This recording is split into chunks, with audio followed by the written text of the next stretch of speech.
साधु सत साहेब सत साहेब सत साहेब सत साहेब। जय सतगुरु साईं अरुण जी महाराज को प्रणाम। जय सतगुरु कबीर साहिब को प्रणाम। जय सतगुरु रविदास जी महाराज को प्रणाम। जय सतगुरु नानक साहब को प्रणाम। जय सतगुरु भगवान बुद्ध को प्रणाम। आप सभी भक्तजनों, प्रेमियों, साध संतों, छोटे बड़े सभी मानव जाति को मेरा कोटि कोटि प्रणाम। सत साहेब सत साहेब। तो भक्तजनों, प्रेमियों, हम तो उस सर्वव्यापी से यही दुआ करते हैं कि आप सभी भक्तों का विवेक बढ़े, पाखंड से दूर हों, सच्चाई को जाने। तो हमारा यही प्रयास रहता है। हम यहाँ ग्रंथों का या मनगढ़ंत किताबों का कोई ना ही तो हम प्रचार करते हैं और ना ही हम उनको खोल खोल के बताते हैं। तो कुछ भगत जन प्रेमी पूछ लेते हैं, कोई सवाल पूछ लेते हैं, उनके मन में किसी प्रकार का कोई डाउट है, संदेह है, पूछ लेते हैं। तो कल रात हमारे पास एक सज्जन का फोन आया। उन्होंने हमसे पूछा कि रियलिटी में आप स्वर्ग और नरक के बारे में बताएं। तो बहुत अच्छा सवाल है और हम इसको क्लियर करेंगे। देखिए, जो चीज आंखों से देखी जाती है तब हम उसके बारे में कुछ लिखते भी हैं, उसकी जगह का भी बताते हैं, उसके रंग रूप के भी बारे में बताते हैं। जब देखते हैं तो क्या इन आंखों से, और जब तक इन आंखों से कोई चीज देखी नहीं जाएगी उसके बारे में विवरण नहीं किया जा सकता। 100% हकीकत है, ये सत्य है। बहुत सारी बातों का मैं यहाँ आपको बताऊंगा, प्रूफ प्रमाणित। सबसे पहले हम एक छोटी सी बात, वर्तमान की बात लेते हैं, उदाहरण की बात लेते हैं, ऐतिहासिक बातें लेते हैं।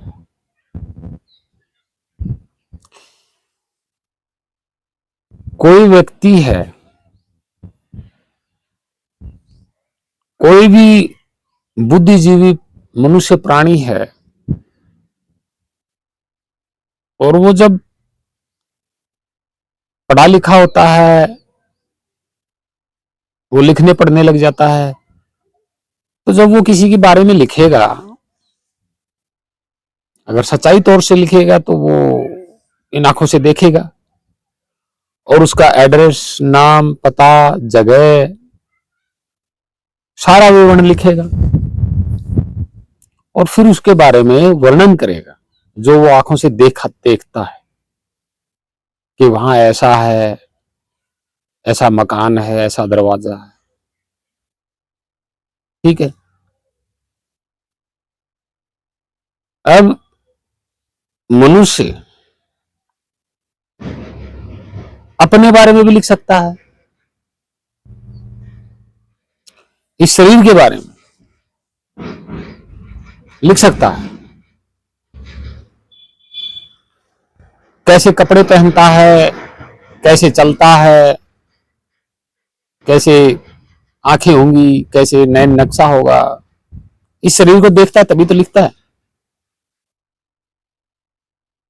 लेकिन वो जो लिखने वाला है वो इस शरीर को देख करके तो लिख देगा, कैसे बाल हैं, कैसे क्या है, लेकिन जब वो इस शरीर को कौन चला रहा है इसके बारे में कैसे लिखेगा?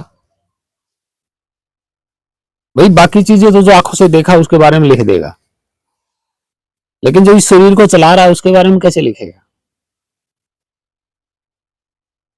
देखेगा तभी तो लिखेगा। भाई वो आता भी है या जाता है, कैसा उसका रंग है, कैसा रूप है, कितना छोटा है, कितना बड़ा है, वो देखेगा तभी तो लिखेगा। ये तो हकीकत है, सत्य है। जब उस मनुष्य ने, लिखने वाले ने, वो कवि है या विद्वान जो भी है, जब उसने अपने आप को कभी देखा ही नहीं, अपने आप को कभी आकार प्रकार में नहीं देखा, रंग रूप में नहीं देखा, छोटे बड़े में नहीं देखा, कहां से आया कहां गया, तो वो अपने आप के बारे में थोड़ी नहीं लिख पाएगा। वो भाई अपने शरीर के बारे में लिख सकेगा, अपने आप के बारे में कैसे लिखेगा जब वो देख ही नहीं पा रहा अपने आप को? कैसे लिखेगा विवरण? नहीं होता, कभी नहीं होता।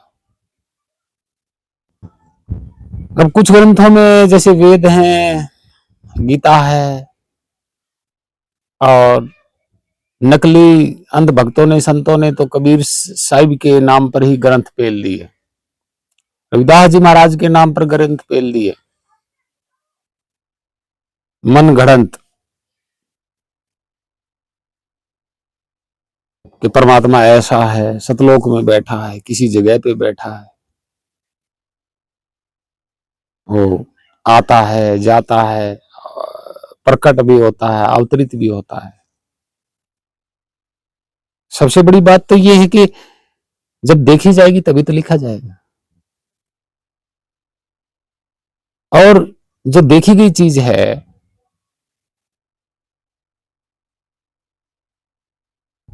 तो वो क्या मिट जाएगी? देखिए, दो तरीके से बातें होती हैं इस संसार में।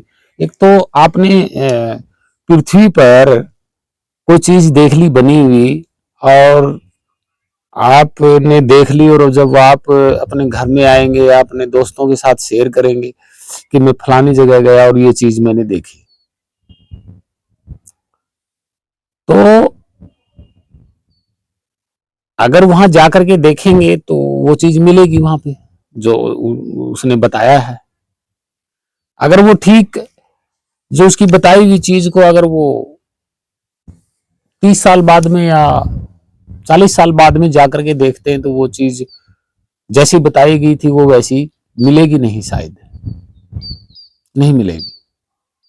या तो उसके ऊपर कोई उसे और बना दिया होगा, या वो खंडर हो गया होगा,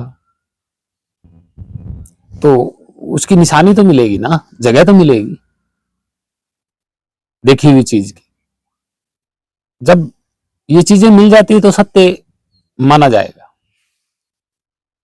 ठीक है। अब 1400 ईस्वी के बाद जो जितने भी ग्रंथ छपे हैं, और उनमें आपको पता है ना, नरक के बारे में लिखा है, स्वर्ग के बारे में लिखा है, परमात्मा के सतलोक के बारे में लिखा है, विष्णु लोक के बारे में, ब्रह्मा लोक के बारे में, शिव के लोक के बारे में, सब कुछ लिखा हुआ है। तो 1400 और 1800 के बीच में ये ग्रंथ लिखे गए, तो आप खुद ही सोचिएगा, विचारिएगा, अगर 1400 और 1700 के बीच में अगर ये थे लोक, तो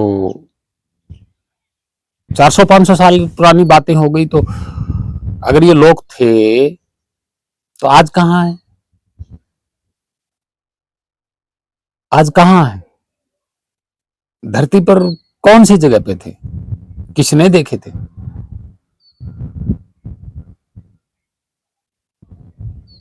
अगर आसमान में थे, कहीं इस खुले स्थान में थे,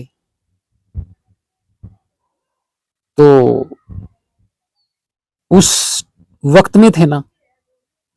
1500 और 1800 के बीच में थे, मान लेते हैं। तो अब कहाँ है वो आसमान में? ये देखा तो इन आंखों से जाएगा, इन आंखों के अलावा तो देख ही नहीं सकते। ये तो सत्य है 100%, इसमें कोई झूठ नहीं। तो आज क्यों नहीं दिखाई दे रहे? क्या वो खंडर होके खत्म हो गए? आप बुद्धि और विवेक से सोचिए, वो खंडर होके खत्म हो गए तो आज उनकी निशानियां भी नहीं है, और वो खत्म भी हो गए खंडर होके वो सारे के सारे लोग। तो वो खत्म ही हो गए तो भाई बात खत्म। क्यों उनके पीछे पड़े हुए हो? अगर होते तो आसमान में दिखाई देते, इस पृथ्वी के ऊपर ही मंडराते रहते, जैसे बादल मंडराते हैं ना आसमान में, इसी तरह मंडराते। लेकिन आज तक तो किसी ने देखा नहीं, ना सैटेलाइट से है, ना किसी भी तरीके से नहीं देखा गया। जब आज के युग की मशीनें हैं, टेक्नोलॉजी है, बुद्धि विवेक नहीं देख पा रहे, स्वर्ग नरक ये लोक और सत्य लोक, तो उस जमाने में तो कोई टेक्नोलॉजी या कोई विकास भी नहीं था, कोई मशीनें भी नहीं थी, तब किसने देखे, कैसे देखे? तो भक्तजनों प्रेमियों, जो चीज देखी जाती है उसके बारे में लिखा जाता है, ठीक है। मन के अंदर से कहानियां उठा करके अगर आप लिखोगे तो ना तो वर्तमान में मिलेंगी और ना ही इतिहास में मिलेंगी। उनके लिए कोई गवाही नहीं देगा कि पहले कोई चीज यहां थी, कोई गवाही नहीं देगा। ठीक इसी तरह हम नरक और स्वर्ग की जो बात करते हैं, इसका जो इतिहास है नरक और स्वर्ग का, वो कुछ और है। हम आपको बताते हैं। 1800 में कोई विदेशी यात्री आया था, अंग्रेज, अंग्रेज था वो। एक चीनी यात्री भी आया था, और कोरिया से भी आया था, जापान से भी आया था। और जब इन्होंने भारत को देखा, आकर के यहाँ भारत के लोगों को देखा, उनकी सहनशीलता, उनका सुखमय वातावरण, उनका खाना पीना, उनका एक साथ रहना, प्रेम से रहना, उन्होंने बहुत कुछ देखा था भारत में, उन यात्रियों ने। और जब वो अपने देश में वापसी लौट गए, तब उन्होंने अपने देश में जाकर के क्या कहा, आपको पता है? चीन की शब्दावली अगर आज आप अवेलेबल करोगे, चीन की शब्दावली बुक, किताब, यानी कि चीन की भाषा की शब्दावली, कोरिया की भाषा की शब्दावली, जापान की भाषा की शब्दावली, अगर इनमें आप खोजेंगे तो स्वर्ग का मतलब अर्थ बनेगा भारत। आपको अगर यकीन नहीं है तो उनकी शब्दावली में आप इतिहास को जान सकते हैं, अपने मन का संदेह शंका मिटा सकते हैं कि स्वर्ग का मतलब भारत है। ठीक वैसे ही जैसे हम एरोप्लेन को क्या कहते हैं भारत में, हवाई जहाज या वायुयान। अब वायुयान तो हमारा शब्द है, और इसका जो इंग्लिश में हम अनुवाद करेंगे तो क्या बनेगा, एरोप्लेन।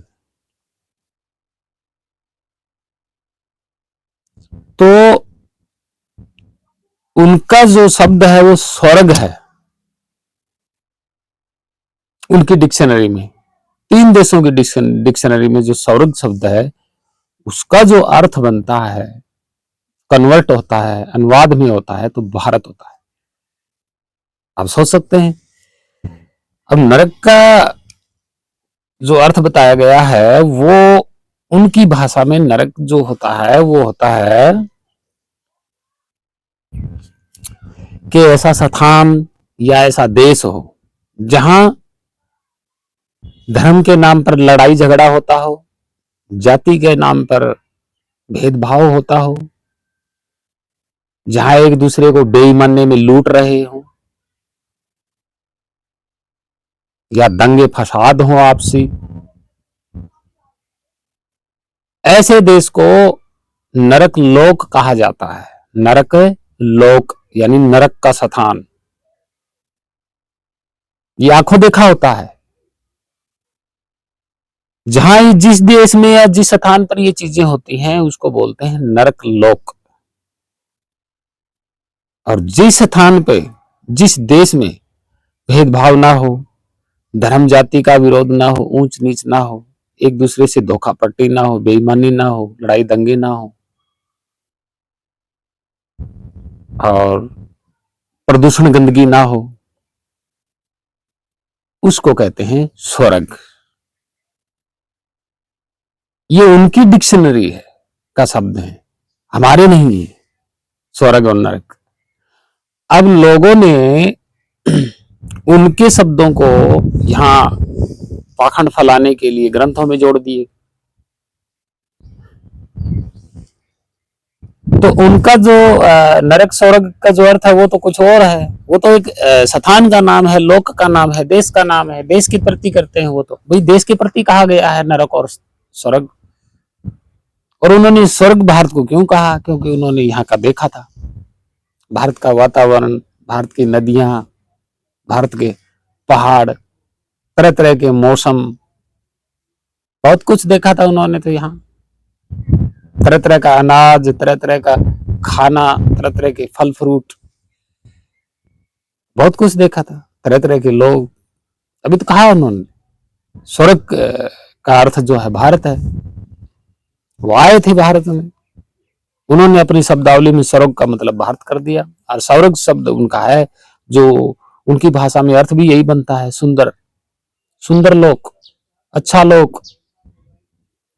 और लोक का मतलब स्थान। तो ये आसमान में नहीं है, बिल्कुल नहीं। स्वर्ग जिस घर में शांति होती है, जिस घर में प्रेम होता है वही स्वर्ग होता है। जिस घर में कलह कलेश, शांति नहीं होती है, रोज की लड़ाई झगड़े होते हैं, वो नरक होता है। तो नरक स्वर्ग तो आप आंखों से देख रहे हो ना, इस उनका जो अर्थ। और वो कोई अदर्श सिस्टम नहीं है। तभी तो कहा है ना कि नरक और स्वर्ग जो आपके मन में छुपे हैं। मन का मतलब क्या? मन में आप क्रोध कर रहे हो, मन से लड़ाई झगड़े कर रहे हो, मन से भेदभाव कर रहे हो, तो आपके मन में नरक है। स्वर्ग आपके मन में किस तरह है कि आप सभी से प्रेम करते हो, दया करुणा प्रेम, सबको एक समान देखते हो, सबके साथ मिलजुल के रहते हो, प्रेम करते हो, वही आपका मन का स्थान स्वर्ग है। तो भक्तजनों प्रेम में भ्रमित नहीं होना है। ये बाहर के शब्द हैं और इनको उल्ट पलट करके नहीं, यहाँ कुछ और ही मतलब इन विद्वान पाखंडियों ने ग्रंथों में पेल दिए और आप लोगों के सामने परोस दिए। असली जो अर्थ हैं वो भुलाए जा रहे हैं। मैंने कहा ना कि वेदों में बहुत सारे देशों के शब्द मिलेंगे, बहुत सारे देशों के शब्द मिलेंगे। और यहाँ लोग जब वेदों को पढ़ते हैं तो सोचते हैं कि ये सारे शब्द भारत के हैं और ये अदर से शक्तियां हैं। ऐसा नहीं है, ऐसा बिल्कुल भी नहीं। और ज्यादातर यही सोचते रहते हैं मन की कल्पनाओं में, ग्रंथों को पढ़ पढ़ के कि ऐसे होते होंगे, लेकिन ऐसे होते नहीं। यम के बारे में मैंने बताया था कि यम के दूत कौन होते हैं। यम के दूत विचार होते हैं। आपके विचार ही यम के दूत हैं। अगर आप सूक्ष्म में देखोगे यम के दूतों को तो आपके विचार हैं। स्थूल में देखोगे बाहर यम के दूतों को तो जैसे लोभ लालच है, जैसे धन का लालच है, पैसे का लालच है, जमीन जायदाद का लालच है, राजनीति का लालच है, ऊंचे पद का लालच है, ये आपके बाहर स्थूलता के यम है। अंदर विचार जो है वो सूक्ष्म अदर से यम है। अंत समय में यही विचार और यही स्थूल यम आपको रख लेते हैं। यही जाना आना का मतलब नहीं है, जाता आता कोई नहीं है, यही का यही होता है सब कुछ इस धरती पे। आसमान में कुछ नहीं है। आप सोच रहे होगे आसमान में चंद्रमा, सूर्य, तारे, गैलेक्सियां ये सब है, लोक नहीं है। लोक का मतलब स्थान होता है जो देखा जाता है आंखों से। तो भक्तजनों प्रेमियों, ऐसा भ्रम पैदा करने वाले ना ही तो सुने कहता कहानियां और ना ही पढ़ें। जितना सुनोगे, जितना पढ़ोगे, उतने ही भ्रमित होते जाओगे। और हर एक चीज के बारे में जब लिखा जाता है तो आंखों से देखा जाता है, फिर लिखा जाता है। तो उन विदेशी यात्रियों ने पहले भारत को देखा, फिर लिखा कि स्वर्ग अर्थ जो है वो भारत है। और वो सत्य है जो सबसे पहले उन्होंने अपनी शब्दावली बनाई भाषा की, स्वर्ग का मतलब भारत। और यहाँ का जो स्वर्ग का मतलब जो आदर्श है वो तो झूठ है, वो तो बाद में है, वो तो पलट के किया गया है। तो भक्तजनों प्रेमियों, झूठी अवधारणा में ना रहें और ग्रंथों को पढ़ पढ़ के आप ज्ञानी नहीं बन सकते। जैसे अपना रियल स्वरूप का जब तक ज्ञान नहीं होगा तब तक आप ज्ञानी बन ही नहीं सकते। देखिए, बहुत बड़ी बड़ी अवधारणाएं डाल दी गई हैं परमात्मा के बारे में। मैं पहले भी बता चुका हूं कि ना ही तो परमात्मा प्रकट होता है, न ही वो अवतार करता है। अवतार करेगा तब भी परिवर्तन हो गया, और प्रकट होगा तब भी परिवर्तन हो गया। जहां परिवर्तन हो जाता है वो अविनाशी नहीं होता है। परमात्मा छोटे से बड़ा बनेगा तो भी परिवर्तन है।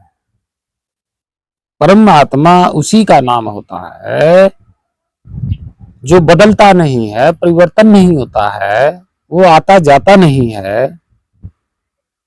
वो सब संसार के हर एक सिस्टम से भिन्न हो,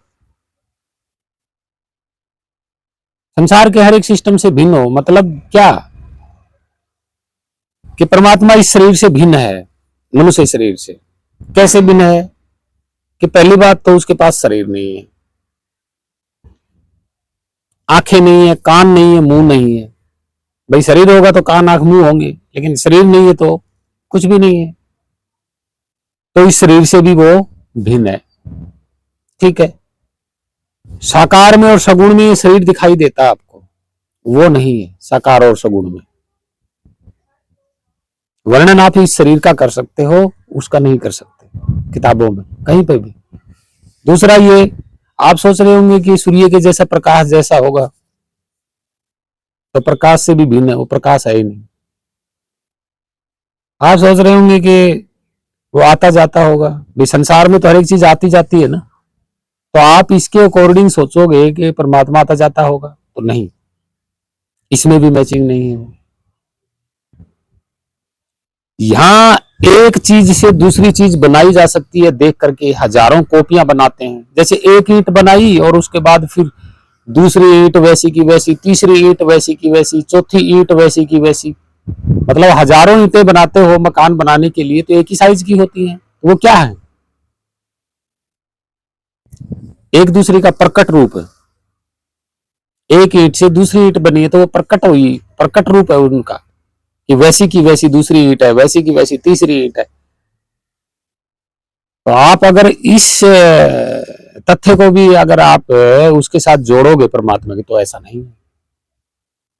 यानी कि एक से अनेक होना भी उसका काम नहीं है। आप सोचते होंगे कि वो जल जैसा होगा, तो वो जल जैसा भी नहीं है। आप सोच रहे होंगे अग्नि जैसा है, तो अग्नि जैसा भी नहीं है। आप सोच रहे होंगे हवा जैसा है, तो वो हवा जैसा नहीं है। यहाँ हर एक चीज दिखाई देती है, सोच रहे होंगे, तो वो दिखाई नहीं देता। आप सोच रहे होंगे कि उसका नाम कहीं भाषा में है, तो उसका नाम भाषा भी नहीं, भाषा में भी नहीं है। वो भिन्न है भाई, भिन्न है वो। यही तो उसकी भिन्नता है। वो किसी भी तरीके से मैचिंग हो ही नहीं पा रहा, तो उसका नाम किसने प्राप्त कर लिया? इन पाखंडियों ने उसका एड्रेस, नाम, पता कैसे ढूंढ लिया भाई, जो वो मैचिंग ही नहीं करता है। उसका नाम है तो वो भाषाओं में मैचिंग नहीं है, अक्षरों में मैचिंग नहीं है। संसार के जो आंखों से देखी जाने वाली, कानों से सुने जाने वाली, हाथों से पकड़े जाने वाली, मुंह से बोलने वाली, बोले जाने वाली जो कुछ भी है, किसी भी प्रकार से वो मैचिंग नहीं करता है, बिल्कुल नहीं करता है। तो उसका नाम कैसे लिख दिया किताबों में कि उसका नाम ओम है, तत् है, सत्य है, या सत्य कबीर है, या सतनाम सतनाम है, या कबीर कबीर है, या राम राम है, जो भी है। कैसे हो गया भाई? और फिर अनेकों नाम कैसे हो गए? नहीं, नहीं हो सकते। उसका जो नाम का अक्षर है वो एक ही अक्षर है, और वो कहीं मैचिंग नहीं होता है। वो खुद भिन्न, नाम भिन्न, उसका रंग रूप भिन्न, उसका आकार प्रकार भिन्न, हर तरीके से भिन्न है वो। अगर मैचिंग होता, किसी संसार की किसी एक चीज में भी मैचिंग हो जाता, तो वो सामने आ जाता। उसका रंग अगर मैचिंग हो जाता तो भी वो दिखाई दे देता कहीं न कहीं, क्योंकि उस हम जो रंग बना रहे हैं उसमें कहीं न कहीं मैचिंग हो जाता तो देख लेते, देख लेते। मनुष्य जैसा होता तो मनुष्य जैसा कहीं न कहीं होता तो मिल जाता, और अन्य प्रकाश जैसा होता तो इन आंखों से हम देख लेते। भाई संसार से मैचिंग तब करेगा जब इन हम इस संसार को अपने शरीर से देखते हैं, इस शरीर को देखते हैं,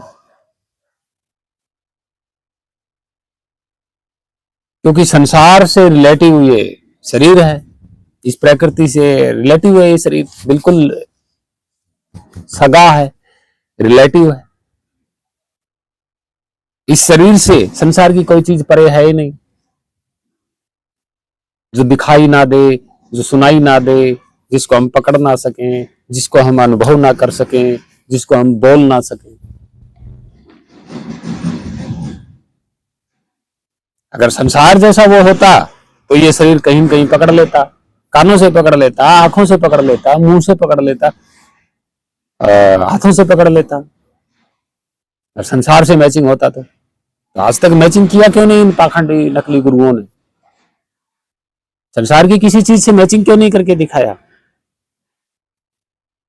ये कह रहे हैं कि आता जाता है, तो भाई संसार में आते जाते हैं लोग, तो संसार के साथ मैचिंग कर तो दिया इन्होंने, कि संसार के साथ मैचिंग तो कर दिया कि वो आता है और वो चला जाता है, तो भाई दिखाइए तो शरीर, शरीर के साथ मैचिंग कर दिया तो दिखाइए।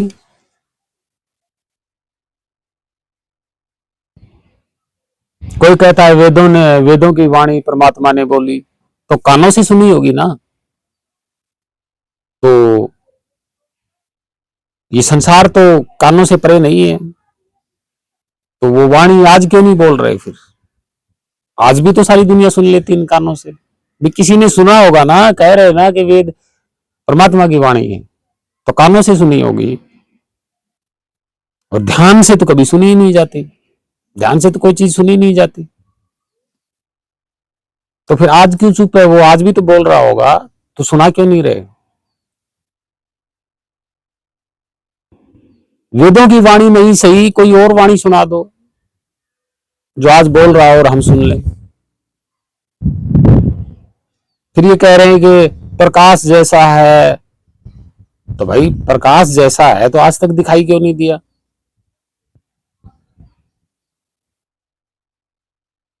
और कोई कहता है कि उसका नाम भी है, तो उसका नाम जो है वो यहां मैचिंग तो करो, मैचिंग तो करो, जो सारी दुनिया हाँ करे कि हाँ यही इसका नाम। देखिए, आप यहां परमेश्वर कहेंगे, उसका नाम अगर आप रियल में परमेश्वर बताएंगे तो मुस्लिम धर्म के लोग नहीं मानेंगे, वो अल्लाह कहेंगे। तो यहां बदल गया, यहां बदल गया, अल्लाह वाले परमेश्वर को नहीं मानेंगे, वाहिगुरु वाले अल्लाह को नहीं मानेंगे। उसमें तो मैचिंग हुआ नहीं। अगर उसमें अगर संसार की किसी भाषा से, अगर उसके नाम में संसार की किसी भाषा से मैचिंग हो जाता, तो किसी माई के लाल की हिम्मत ही को नहीं कि दूसरा नाम रख दे कोई, उसको सबको पता चल जाएगा कि हाँ यही उसका नाम है। भाई इस धरती पे कितनी भाषाएं हैं पता है आपको? और वो अपने अपने भाषाओं में उस सर्वव्यापी का क्या क्या नाम रखा हुआ है पता है? कि भारतीय एक ऐसा है जहां हजारों नाम तो यहाँ भारत में मिल जाएंगे। तो मैचिंग कहाँ किया? मैचिंग कहाँ किया? नाम तो उसका एक ही है। तो साक्षात में उसको दिखाएं और फिर उसका नाम जो है वो मैचिंग करे। कहाँ लिखा हुआ है उसका नाम? कहाँ लिखा हुआ? आसमान में लिखा हुआ है? कहाँ लिखा हुआ है? तो भाई भक्तजनों प्रेमियों, उससे आप मैचिंग ही नहीं कर सकते। संसार के किसी भी भाषा, रंग, रूप, हवा, अग्नि, जल, किसी से भी मैचिंग नहीं कर सकते। आप हिलते डुलते हो, इससे भी मैचिंग नहीं कर सकते, क्योंकि वो हिलता डुलता नहीं है। छोटे बड़े से आप कहोगे कि वो छोटा है तो भी मैचिंग नहीं हो पा रहा, आप कहोगे बड़ा है तो भी वो मैचिंग नहीं हो पा रहा। आप कहीं मैचिंग कर ही नहीं सकते उसको। और वो कौन है? आप ही का स्वरूप। जैसे आप अपने का वर्णन नहीं कर सकते इस शरीर के अलावा, तो आप उसका भी वर्णन नहीं कर सकते। पाखंडियों ने इस शरीर में कौन है, कहां बैठा हुआ है, ये वर्णन नहीं किया और उसका वर्णन कर दिया। कहां तक सत्य है ये? बिल्कुल नहीं है। तो भक्तजनों प्रेमियों, अपने स्वरूप को जानिए, तब आपको पता चलेगा, उसका नाम का भी पता चलेगा और आपको ये भी पता चलेगा कि ये कहीं मैचिंग नहीं होता।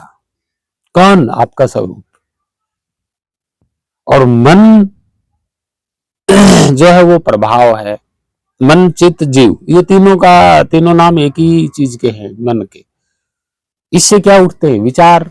जैसे जीव से विचार उठते हैं, चित्त से विचार उठते हैं, मन से विचार उठते हैं। विचार तो एक ही जगह से उठते हैं ना। तो एक सिद्धांत ऐसा है जिससे आप उस पद तक जा सकते हैं, उस लोक तक जा सकते हैं, उस स्थान तक पहुंच सकते हैं अपने ही भीतर। कैसे? कि सबसे पहले तो आपको ये जानना है कि भाई जो कुछ भी हम देखा है कार्य होता है, कार्य के पीछे एक कारण होता है। कोई कार्य बनता है तो कारण तो होता ही है। कारण कौन है? विचार। विचार कहां से उठे ये जानना है, मन से।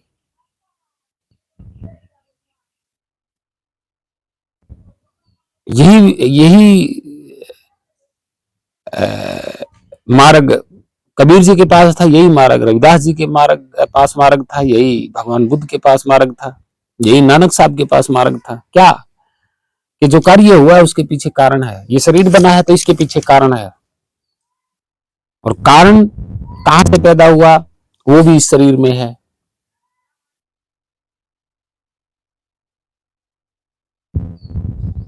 और वो स्थान कहां से पैदा हुआ वो भी इस शरीर में है। मतलब कहने का यह है, हम कोई भी कार्य करते हैं पीछे कारण होता है विचारों का। कारण कहां से उठे थे? मन से, चित्त से या जीव से। अब ये कहां से उठा? मन, वो असली है निवारण। कार्य देख लिया, पीछे कार्य का कारण जान लिया, कारण कहां से उठा वो जान लिया, वो स्थान कहां से उठा वो पद निर्वाण है, वो चौथा पद है, वो चौथा धाम है, वो चौथा धाम है।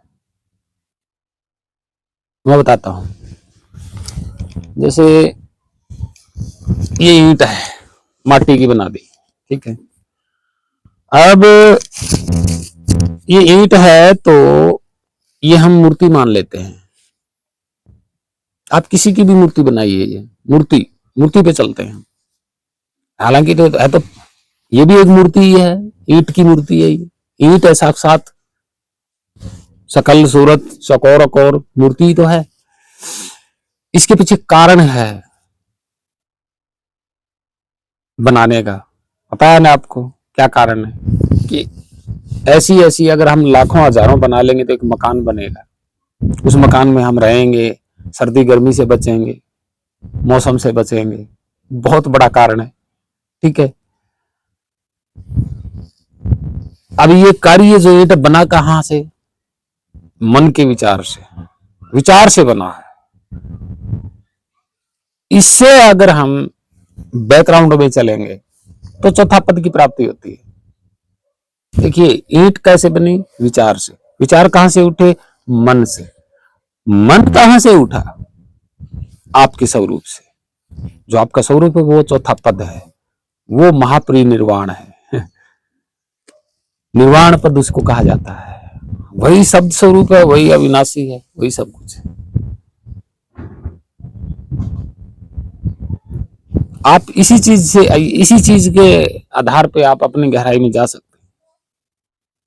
1 2 3 ये सिद्धांत भगवान बुद्ध का है, इसलिए उन्होंने निर्वाण पद जाना।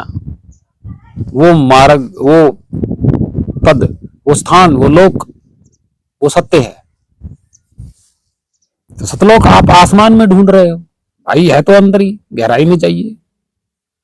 वो खाली है, वहां ऐसे तत्व पदार्थ नहीं है बने हुए, वहां कुछ भी नहीं है, वहां विचार भी नहीं है, वहां आपका मन भी नहीं है, खाली है, वहां कुछ है नहीं प्रकृति का तत्व पदार्थ। प्रकाश है, कोई चंद्र सूर्य तारे पवन पानी हवा कुछ नहीं है वहां पे, अधरवास है, ना वो किसी पे टिका हुआ। इसी साक्षात खालिस्तान का स्वरूप है, यही है वो खाली। तो भक्तजनों प्रेमियों, थोड़ा सा बुद्धि और विवेक से विचारें, और यही नरक है, आपके मन में ही, आपके मन में ही स्वर्ग है। आपके मन में अगर दया करुणा प्रेम है और समानता है, कोई भेदभाव नहीं है, तो आपके मन में स्वर्ग है। तो जो आपके मन में जो है वो सूक्ष्म विचारों का स्वर्ग है, वो स्वर्ग स्थूलता में नहीं है। उसी को आप बाहर स्थूलता में भी कर सकते हैं। क्या? अगर मन के अंदर दया प्रेम करुणा सेवा भाव और समानता का भाव है तो आप बाहर करके देखिए, स्थूलता में स्वर्ग बाहर भी बन जाएगा स्थूल, और सूक्ष्मता में स्थूल स्वर्ग अंदर भी बन जाएगा सूक्ष्मता में। अगर आपके विचार सूक्ष्म विचारों में ही भेदभाव है, धर्म जाति है, ऊंच नीच है, लड़ाई झगड़ा है, छोटा बड़ा है, अमीरी गरीबी है। अगर आपके विचारों में ये है तो ये नरक है, और यही आप बाहर भी नरक बना रहे हो स्थूलता में। ये तो सत्य है, हकीकत है, वर्तमान में सब कुछ सत्य है, आप देख सकते हैं वर्तमान में, ऐसा नहीं है तो यही है स्वर्ग नरक, आप समझ जाइएगा। मन के अंदर होते हैं सूक्ष्मता में नरक स्वर्ग, और व्यापार आप ही स्थूलता में बनाते हो। अंदर खोजिए, सब कुछ अंदर है, बाहर कहां भटक रहे हो, कौन से ग्रंथों में भटक रहे हो। तो भक्तजनों प्रेमियों, ये था वो स्वर्ग और नरक। और आपका मेन जो स्वरूप है, चौथा पद है, वो निर्वाण है, चौथा राम वही है, यही है वो चौथा राम आपका स्वरूप, वो ही है आप। मन आपका जब तक सुधरेगा नहीं, मन के विचार नहीं बदलेंगे, कर का कहना कि कर का मन का डार दे, मन का फेर। मन मन जो है उसको फेरना है, फेर लेना, उसको बदल लेना, विचारों को बदल लेना, फेर लेना, तब आपकी मुक्ति संभव है। बाहर जो माला कंठी लिए आप, एक मन का छोड़ दिया, दूसरा मन का, तीसरा मन का, चौथा मन का, आप बदल रहे हो ना, हर एक मन के को आप बदल रहे हो, फेर रहे हो।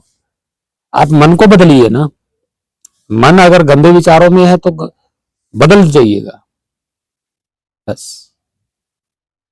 और मन का जो मन गोल है, गोल मोड़ है, मन घुमाना है ऐसे, वो पासा इधर ले आना है। यानी कि मन एक मन का है, उसी को बदलना है बस। और इसको एक बार बदलना है, बार बार बदलने की जरूरत ही नहीं। और आप बाहर हाथ में माला लेकर के 108 मणियों की माला पता नहीं कितनी बार बदल रहे हो, इसको फेंक दे, कोई फायदा नहीं है, कोई लाभ नहीं है। असली मन जो आपका मणका है, वो मन है, उसको फेर ले बस, सब कुछ सही हो जाए। और ये आपका मन फेरने के लिए ही तो मैं ये वीडियो बनाता हूं, आपका मन को घुमाने के लिए, फेरने के लिए ही मैं ये वीडियो बनाता हूं, सत्य वीडियो। फिर भी आप अपने मन को नहीं फेर रहे। भक्तजनों प्रेमियों, विचार करें, बुद्धि विवेक से काम ले, अपने मन को फेरिए, बाहर की माला को मत फेरना। तो आशा करता हूं ये वीडियो अच्छी लगी होगी, आगे से आगे शेयर जरूर करें। किसी के मन में कोई सवाल है, प्रश्न है तो कमेंट में जरूर लिखें। हमारा नंबर लिखा हुआ है, इस पे हमसे संपर्क कर सकते हैं। किसी भेदी सतगुरु की शरण में जाएं। अगर भेदी सतगुरु आपको नहीं मिलता है तो हम आपको भेद बताएंगे आपके स्वरूप का, और बिल्कुल बताएंगे। ना हमारे पास कोई कंठी है, ना माला है, ना तिलक है, ना भगवे वस्त्र है भैया, ना कोई गुरु गद्दी है, ना पीछे कोई सिंहासन है, एक प्लास्टिक की कुर्सी पर बैठे हुए हैं छत के ऊपर खुले में। ना हमारे पास कोई संगत है, ना ढोल नगाड़े हैं, ना भजन है, ना कीर्तन है, और ना ही हमारे पास गाड़ियां हैं, ना बंगले हैं, कुछ नहीं है। हम खुद ही कुछ नहीं है, हम खुद ही कुछ नहीं, खाली है, खाली स्थान है। यह है सत्य। तो भक्तजनों प्रेमियों, समानता में आए, भेदभाव, धर्म, जाति, पंथ, एक दूसरे का विरोध कि फलाना वो, ढिमका वो, सब मन से मिटा दीजिएगा। गरीबी, अमीरी, और जब तक आप मन को नहीं फेरेंगे, मुक्त नहीं हो सकते। लोगों के पास पता नहीं कितनी गाड़ियां हैं, घोड़े हैं, बंगले हैं, कोठियां हैं, जमीन है, जायदाद है, रुपया है, पैसा है, क्या करेंगे वो? कुछ हाथ लगने वाला नहीं है। जीते जी विचार लीजिए, नहीं तो यही आपके विचार आपको यही आपके विचार ही आपकी यम की दूत है। आपके मन में भी अभी भी आपके विचार जो है वो यम के दूत हैं। बाहर भी आपने सथुलता में यम की दूत खड़े कर दिए। गाड़ी घोड़े बंगला कोठियां गाड़ियां ये क्या है? यम की दूत है आपके, स्थूलता में खड़े हैं आपके सामने, और अंदर विचार आपके यम के दूत बन के बैठे हुए। भगाइए इनको जीते जी, मुक्त हो जाइए, यही सत्य है। तो भक्तजनों प्रेमियों, कुछ लेके जाना नहीं है साथ, बिल्कुल भी। सत्य मार्ग को अपनाइए। 2 पैसा अगर खर्च करना है तो सत्य पे खर्च कीजिए, यही सत्य है। पाखंडवाद पे मत खर्चा करें, सत्य पे खर्च कीजिए। अगर कर सकते हो तो, आपके पास धन है, गाड़ियां हैं, घोड़े हैं, जमीन है, जायदाद है, रुपया है, पैसा है, तो सत्य पे खर्च कीजिए, पाखंडवाद पे, झूठ पे नहीं। कोई काम नहीं आएगा आपके। तो भक्तजनों प्रेमियों, आशा करता हूं ये वीडियो आपको अच्छी लगी होगी। ये सत्य, बिल्कुल सत्य अध्यात्म वीडियो है, इसमें कोई झूठ नहीं है। आगे ऐसी वीडियो और हम आपको बताते रहेंगे, और किसी के मन में कोई सवाल है तो पूछ लेना। सत्य मार्ग पे चले, अच्छा आचरण रखें, और पाखंड विचारों को दिमाग से निकाल दें। पाखंड विचार ही आपके यमदूत हैं, वो भाग जाएंगे जीते जी। आगे हम एक वीडियो बनाएंगे, जीते जी मरने का एक साक्षात प्रमाण देंगे आपको, कबीर जी ने क्या कहा है, अगली वीडियो में। तब तक ये वीडियो देखें, सतमार्ग पे चलें। आप सभी भक्तजनों प्रेमियों महान संतों को प्रणाम, सत साहिब, मानव जाति को प्रणाम, सत साहिब, सत साहिब, सत साहिब।